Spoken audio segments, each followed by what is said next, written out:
La campagne intensive de vaccination contre la COVID-19 au Bénin est prolongée jusqu'au 31 mars prochain. Les 2 jours de réunion ont permis aux parties prenantes de l'opération de prendre de nouvelles résolutions afin d'atteindre 60% de taux de couverture vaccinale.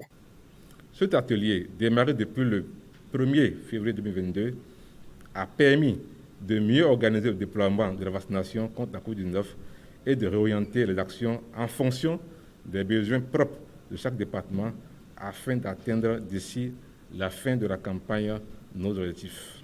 Les 2 premières phases de la campagne, étalées sur 60 jours, ont permis de passer de 3 à 23% de taux de couverture vaccinale. Ces résultats, bien que satisfaisants, restent insuffisants. La campagne intensive de vaccination contre la COVID-19, étalée au début sur 60 jours, en 2 phases de 30 jours chacun, a permis de renforcer les stratégies de vaccination en cours afin de toucher le plus grand nombre de personnes et d'augmenter l'immunité de la population. Ainsi, 60 jours de vaccination intensive, la couverture vaccinale est passée de 3% à environ 23% à ce jour.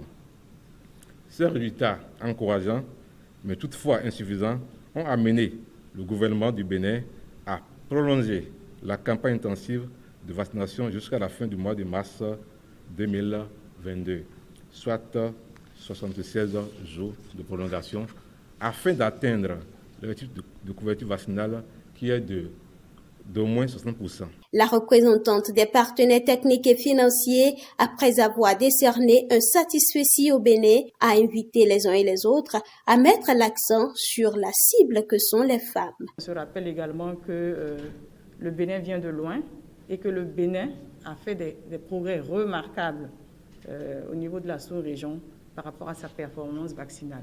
Je voulais, par rapport aux propositions qui ont été faites, vraiment mettre l'accent sur la cible que sont les femmes.